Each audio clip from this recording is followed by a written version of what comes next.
జూబ్లీహిల్స్ నియోజకవర్గం మొత్తం కూడా కాంగ్రెస్ నేతలు ఎక్కడంటే అక్కడ ప్రచారం నిర్వహిస్తున్నారు. ప్రస్తుతం మనతో పాటు మంత్రి కోమటిరెడ్డి ఉన్నారు. ఒక్కసారి మాట్లాడదాం. మొత్తం కూడా జూబ్లీహిల్స్ నియోజకవర్గంలో మంత్రులంతా కూడా ఎక్కడెక్కడ ప్రచారం చేస్తున్నారు. ఎలా ఉంది రెస్పాన్స్? మంత్రులతో పాటు మా ఎమ్మెల్యేలు, ఇప్పుడు ఆలయ ఎమ్మెల్యే ఉదాహరణ పక్కకున్నాడు విప్ గారు, ఇక్కడ ఇంకా మా ఎమ్మెల్యేలు, మా స్థానిక నాయకులు, ముఖ్యంగా ఇక్కడ భగవాన్ శంకర్ గారు గతంలో వీళ్ళ మదర్ 2 సార్లు కార్పొరేటర్గా ఉండి, ఇక్కడ సిఎన్ రెడ్డి గారు కార్పొరేటరు, మా కార్యకర్తలు గ్రామాలకు వచ్చి కార్యకర్తలు స్వచ్ఛందంగా వాళ్ళే ప్రచారం, మేము ఎవరు నమ్మంటలేము, స్వచ్ఛందంగా వాళ్ళ బంధువులు వాళ్ళు ఉంటే ఓట్లేమని చెప్పడానికి వస్తున్నారు. దాంతోపాటు స్వచ్ఛందంగా ఈ బస్తీలలో ఉన్న వాళ్ళే వస్తున్నారు మా అమ్మడి ప్రచారానికి.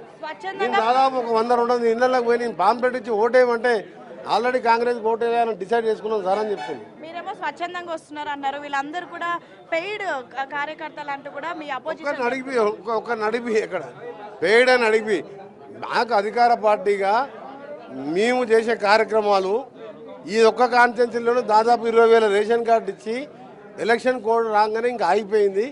మిగిలిన తర్వాత ఎమ్మడే కోడ్ రాగానే మిగిలిన రేషన్ కార్డులు ఇవ్వడం కానీ, ఇందిరమ్మ ఇల్లు సొంత జగా ఉన్న వాళ్ళకు 5 లక్షల ఇందిరమ్మ ఇల్లు కట్టించే కార్యక్రమం, స్థానిక సమస్యలు కాంగ్రెస్ పార్టీ ఎమ్మెల్యే లేక గతంలో పీజీఆర్ చేసిన పనులు తప్ప ఏ పనులు కాలేదు.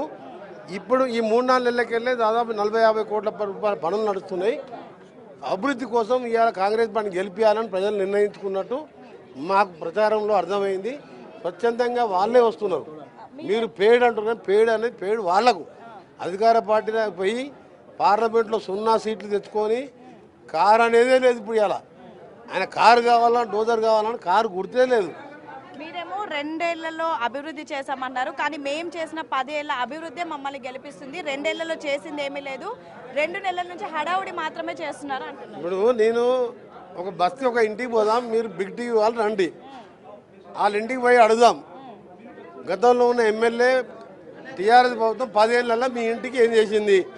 ఒక గుడిసెకు పోదాం, కరెంటు బిల్లు గల్లబట్టి వసూలు చేసిందా లేదా? ఈ 2 ఏళ్ళకెళ్ళి 200 యూనిట్ల గుడిసెకు కరెంటు బిల్లు మీరు కడుతుందా లేదా? ఒక ఆర్టీసీ బస్సు ఆపినాం, అడిగితే అలా 30-40 మంది మహిళలు వాళ్ళే చెయ్యకుండా మేము ఓటేస్తామంటున్నారు. మీరు అట్లా పేదవాని ఇంటికి పోదాం, ఆటో డ్రైవర్ ఇంటికి పోదాం.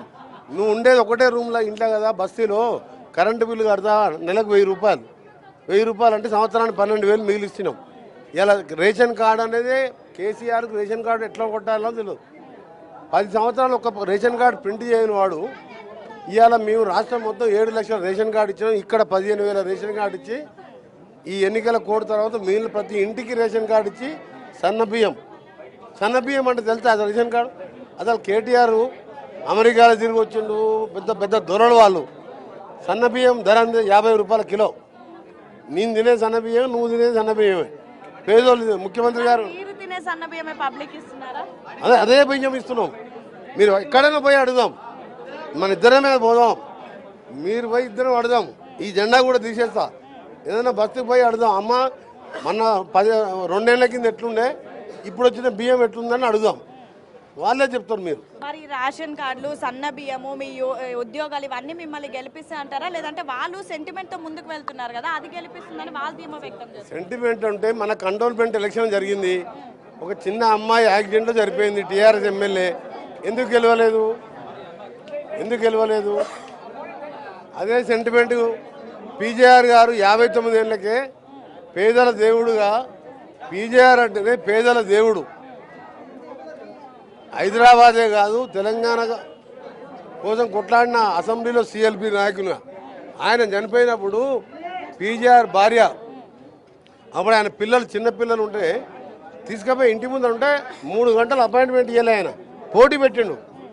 అప్పుడేమైంది సెంటిమెంట్ పనిచేస్తే కంటోన్మెంట్లో పనిచేసేది ఉండే కదా. కంటోన్మెంట్ వీళ్ళ ఎమ్మెల్యే గెలిచిన 6 నెలలకే చనిపోయింది. ఎమ్మెల్యే అయిన 6 నెలలకు వాళ్ళ నాయన కూడా ఎమ్మెల్యే ఉండే సాయన్న 4 సార్లు ఎమ్మెల్యేగా, వాళ్ళ బిడ్డ ఎమ్మెల్యే అయింది. యాక్సిడెంట్లో దురదృష్టవశాత్తు చనిపోయింది. అప్పుడు మరి వాళ్ళ కుటుంబంలో పెట్టినప్పుడు సెంటిమెంట్ అక్కడ ఎందుకు పనిచేయాలి? సెంటిమెంట్ అనేది ఎప్పుడు పనిచేయదు. ప్రజా సమస్యలు ఎక్కువ ఇక్కడ ఈ బస్తీలలో.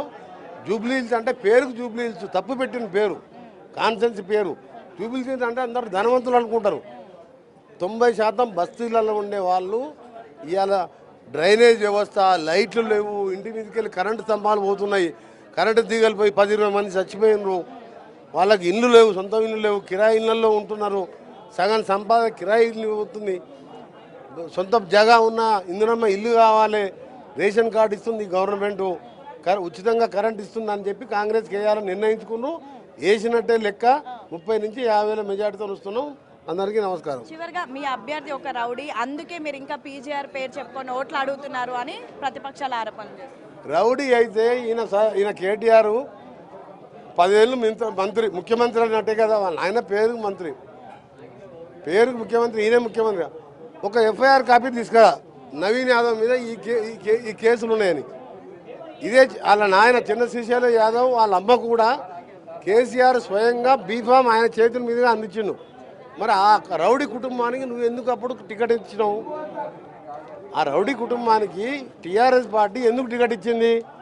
ఇవాళ ఒక బలహీన వర్గాల అభ్యర్థి, యువకుడు, ప్రజలలో మంచి పేరుండి ఆపదలో సాపదలో 10 రూపాయలు సాయం కావాలని చేసేవాడు, ఏదన్నా హాస్పిటల్లో పడితే 10 రూపాయలు సాయం చేసేవాడు, యువకులు ఏమైనా చదువుకుంటానంటే ఆర్థికంగా సాయం చేసేవాడు, గెలుస్తున్నాడని చెప్పి దిగజారిపోయి ఒక యువకుని, బలహీన వర్గాల యువకుని పట్టుకొని ఆగ్రౌడి అనడం ఎంతవరకు సమయం ఉంటే, నువ్వు ఎఫ్ఐఆర్ కాపీ పలానా మర్డర్ కేసు ఉంది, పలానా ఈ కేసు ఉంది అని చెప్పి చూపించమని చెప్పండి, మేము ఒప్పుకుంటాం.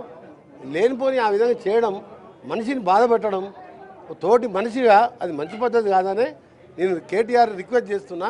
నువ్వు అభాండాలు వేయాలి కానీ వాస్తవాలు చూపించాలి. ఎఫ్ఐఆర్ కాపీ నువ్వు పెట్టు, సోషల్ మీడియాలో పెట్టేసి ప్రెస్కి ఇవ్వండి.